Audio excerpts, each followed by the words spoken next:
जब Satoshi Nakamoto ने 2009 में बिटकॉइन को क्रिएट किया था, उन्होंने एक ऐसा डिसेंट्रलाइज्ड डिजाइन बनाया जहां पर बिना किसी पर्सन या ग्रुप ऑफ पीपल के इन्वॉल्वमेंट के बिना बिटकॉइन डिस्ट्रीब्यूट हों।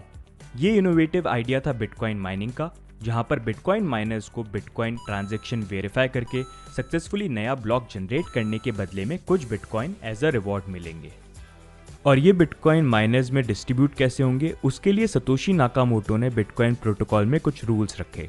पहला कि बिटकॉइन की लिमिटेड सप्लाई होगी 21 मिलियन बिटकॉइन, मतलब दुनिया में सिर्फ 21 मिलियन बिटकॉइन ही माइन और क्रिएट हो पाएंगे। और दूसरा रूल रखा कि जब भी बिटकॉइन ब्लॉकचेन में 210,000 ब्लॉक्स माइन हो जाएंगे, बिटकॉइन रिवॉर्ड घटकर हाफ या आधे हो जाएंगे। और ये तब तक होता रहेगा जब तक पूरे 21 मिलियन बिटकॉइंस माइन नहीं हो जाते। और यही जो इवेंट है जहां बिटकॉइन रिवॉर्ड हर 210,000 ब्लॉक माइन होने पे आधे या हाफ हो जाते हैं, इसी इवेंट को बिटकॉइन हाफिंग इवेंट बोला जाता है।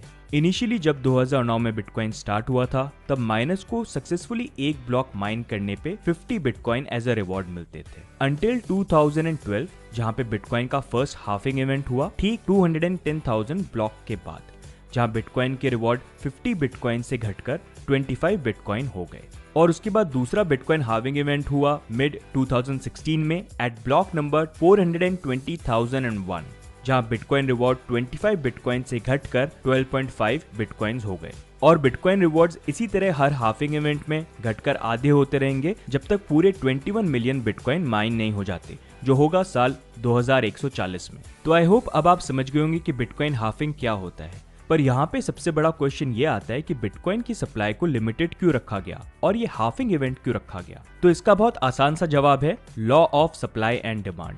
अगर बिटकॉइन की सप्लाई अनलिमिटेड होती और बिटकॉइन फास्टर रेट पे जनरेट होते विद नो हाफिंग इवेंट, तो मार्केट में टाइम से पहले इतने सारे बिटकॉइन सर्कुलेशन में आ जाते कि बिटकॉइन की वैल्यू बहुत कम रहती। जैसे आप फिएट करेंसीज का एग्जाम्पल ले लीजिए, जिसकी अनलिमिटेड सप्लाई है और सेंट्रल बैंक्स जितना चाहे उतना फिएट करेंसीज को प्रिंट कर सकते हैं। और यही एक सबसे बड़ा फॉल्ट है ट्रेडिशनल फिएट करेंसीज में, जहां पर अगर सेंट्रल बैंक जरूरत से ज्यादा करेंसीज को प्रिंट करते हैं तो according to law of supply and demand currency की वैल्यू भी बहुत जल्दी नीचे गिर जाएगी। जैसे आप खुद इंडियन रुपी का एग्जाम्पल देख सकते हैं, जिसकी सर्कुलेशन विद टाइम बढ़ती रही है पर परचेजिंग पावर जो है वो गिरती रही है। और इसीलिए 10 रुपए की वैल्यू जो 1980s में थी वो आज की डेट में कुछ भी नहीं है। इसलिए सतोशी नाकामोटो ने यही जो ट्रेडिशनल फिएट करेंसीज की फॉल्ट है, इसको ध्यान में रखते हुए बिटकॉइन को बनाया था, जहां पर बिटकॉइन फॉलो करता है कमोडिटी लाइक गोल्ड, जहां पर गोल्ड की भी अर्थ के ऊपर लिमिटेड सप्लाई है। और गोल्ड को स्टार्टिंग में माइन करना फिर भी आसान था, लेकिन जैसे जैसे और गोल्ड माइन होता गया, नया गोल्ड माइन करना और एक्सट्रैक्ट करना और मुश्किल बनता जा रहा है। और गोल्ड के इसी फीचर के कारण, जहां पर गोल्ड की लिमिटेड सप्लाई अर्थ के ऊपर, गोल्ड अपनी वैल्यू 6000 साल से होल्ड करता हुआ है।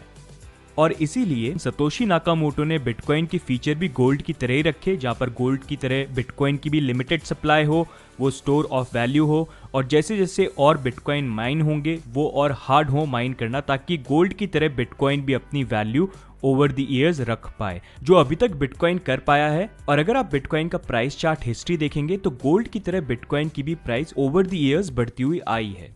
और इनफैक्ट अगर आप देखेंगे तो बिटकॉइन का प्राइस चार्ट हर हाफिंग इवेंट के बाद फास्टर रेट पे ऊपर की तरफ बढ़ता हुआ आया है। देखा जाए तो अभी तक 2 हाफिंग इवेंट हो चुके हैं, जहां पर बिटकॉइन ने अपना प्रीवियस हाई हाफिंग इवेंट के बाद ब्रेक किया है। अब थर्ड हाफिंग इवेंट मई 2020 में आने वाला है, जहां पर अगर बिटकॉइन ने पिछले 2 हाफिंग इवेंट के प्राइस पैटर्न को फॉलो किया तो बिटकॉइन का प्राइस थर्ड हाफिंग इवेंट तक $11,000 से $16,000 तक का हो सकता है। और हाफिंग इवेंट के बाद दिसंबर 2020 या अर्ली 2021 तक अपना प्रीवियस ऑल टाइम हाई जो $19,000 का है उसको ब्रेक कर सकता है। But remember, this is our personal opinion, it is not a financial advice and we are not a financial advisor. तो आई होप दोस्तों इस वीडियो को देख के आप समझ गए होंगे कि बिटकॉइन हाफिंग क्या होता है, उसे क्यों रखा गया है और वो क्यों इंपॉर्टेंट है। तो आज के लिए दोस्तों बस